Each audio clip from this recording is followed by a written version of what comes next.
शिव महापुराण यहाँ तक विष्णु पुराण करती है, स्कंद पुराण वर्णन करती है, कार्तिक खंड वर्णन करता है कि तुलसी का क्यारा गोल है, चौकोर है, षडाकार का है। उसका भी प्रमाण हमारे शास्त्र में लिखा हुआ है कि अगर तुलसी का कुंड गोल है तो वो ऐश्वर्य प्राप्त करता है, तुलसी का कुंड चौकोर है तो वंश की वृद्धि करता है, तुलसी का कुंडा अगर षडाकृति का है, 6 फलक वाला है तो वो घर में संपदा की वृद्धि करता है। ये तुलसी के कुंड का भी प्रमाण हमारे यहाँ शास्त्र में लिखा हुआ है कि कुंडा कैसा होना चाहिए, तुलसी के कुंड की आकृति कैसी होना चाहिए, तुलसी का कुंड होना कैसा चाहिए, उसका भी प्रमाण हमारे यहाँ स्कंद पुराण में लिखा हुआ है, विष्णु पुराण में लिखा हुआ है कि आपको क्या किस रूप में चाहिए। पर जगत है ना, दुनिया के आगे हाथ फैलाओ, जाकर निवेदन करो, यहाँ वाले बाबा के पास हो या वहाँ वाले बाबा के पास हो या उसके पास हो या उसके पास हो या जगत के पास जाओगे दुख पाओगे, रुपया खाएंगे, चूना लगाएंगे, धक्के मारकर निकाल देंगे, 2-4-8 दिन घुमाएंगे फिराएंगे, कल आना परसों आना नरसों आना, ऐसा करना वैसा करना, बस बाबा यही घुमाते रहेंगे और तुम्हारे धन का चूना लगाते रहेंगे। पर निवेदन है इनसे बचकर शिव की शरण में जाकर भगवान शास्त्र में जो लिखा है उसके अनुसार हम क्यों ना कर्म करें जिसका फल हम पा जाएं, हम क्यों ना ऐसा कर्म करें जिसके फल को हम पा सकें, हम क्यों भ्रमित हुए। हमारे यहाँ तुलसी के कुंड का भी विधान है, गोल कुंडा है ऐश्वर्य देता, चौकोर कुंडा है। आप लोग कई बार देखे होंगे किसी किसी के यहाँ चौकोर तुलसी का क्यारा होता है, कुंडा होता है, वो वंश बड़ा, षडाकृति का है, वो धन देता है, संपदा देता है। दोष हमारा है, हम तुलसी के कुंडे के नीचे शंकर जी को रख देते हैं, क्यों कि यहीं तुलसी जी को पानी चढ़ाएंगे, यहीं शंकर जी को चढ़ा देंगे, दोष है। तुलसी के कुंड के नीचे हम सर्पदेव को रख देते हैं, नाग देवता रख देते हैं, पानी चढ़ाएंगे, पात्री रख देते हैं, नहीं इसका दोष हम सबको स्वयं अगर गलती करते हैं तो स्वयं को।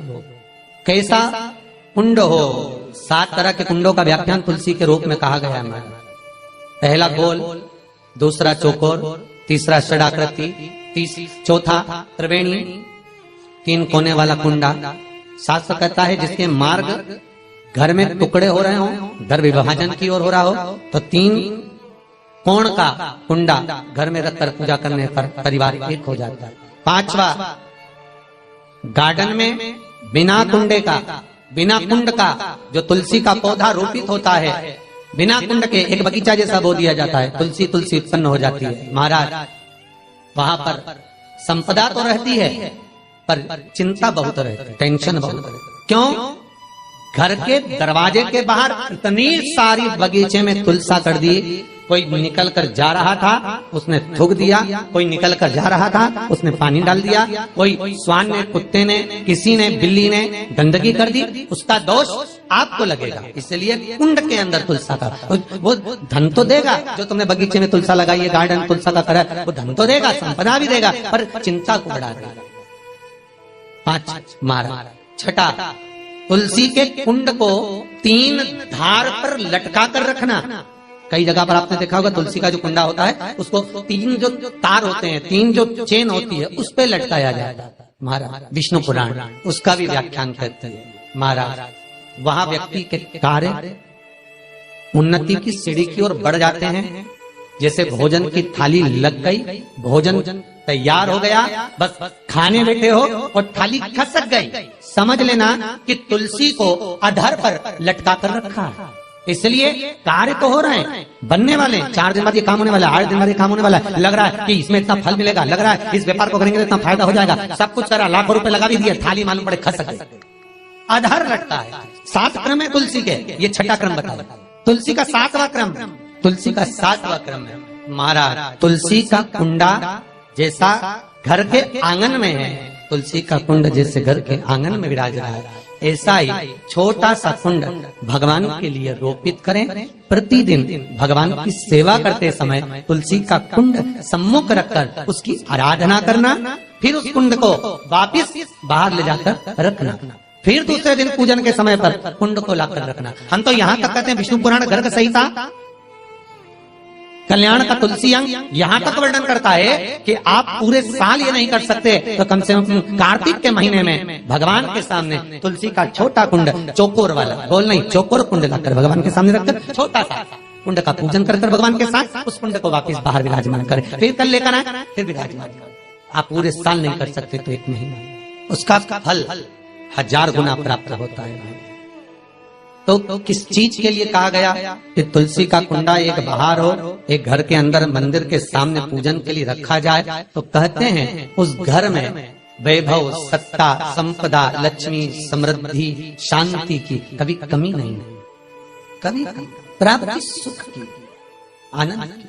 7 तरह के कुंड, 7 तरह के तुलसी के रोग का वर्णन हमारे यहाँ विष्णु पुराण में किया गया। आप किस भाव से कर रहे हैं ये आप महाराज। स्त्रियों के, नारियों के जितने भी रोग होते हैं, बीमारियां होती हैं, रजोधर्म से जुड़ी हुई जो भी तकलीफें होती हैं, उसका भी व्याख्यान देवी भागवत में स्पष्ट कहा गया। गुलर का फूल अर्थात जो देवी जी को, माता जी को जो घंटी वाला फूल चढ़ता है लाल कलर का, गुलर का फूल, माता के चरणों को छुआकर, तुलसी के पौधे का स्पर्श कराकर जो नारी को रजोधर्म से जुड़ी हुई परेशानियां होती हैं, उसके अंतर्गत वो फूल तुलसी का पौधा दिखाते हुए खिला दिया जाता है।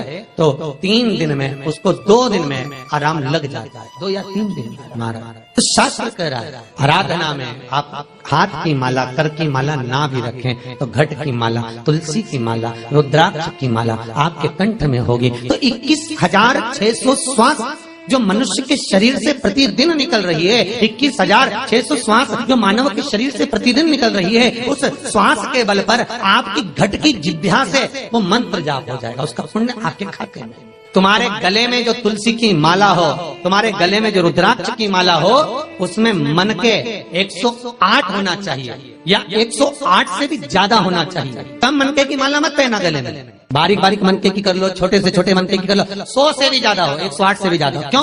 क्योंकि गले में अगर तुलसी की माला होगी, गले में रुद्राक्ष की माला होगी, भले तुम्हारे मुख से नाम ना निकले, भले तुम्हारे हाथ में करमाला ना आए, भले तुम भगवान का नाम जपो ना जपो, भले तुम भगवान को भोग लगाओ ना लगाओ, भले तुम तीर्थ जाओ ना जाओ, पर गले में अगर तुलसी की माला या रुद्राक्ष की माला तुम्हारे गले में है तो चिंता मत करना, तुम्हारी श्वास जितनी निकलेगी, 21,600 श्वास जो मनुष्य के शरीर से प्रतिदिन निकल रही है, वो 21,600 श्वास के मनके का फल तुम्हें रोज का प्राप्त हो जाएगा। बस ध्यान रखना, गले में मनका होना जरूरी है, गले में माला होना जरूरी है। भले रुद्राक्ष का एक मनका हो, भले तुलसी का एक मनका हो, और गले में हो तो उसका फल मिलेगा, घटेगा नहीं।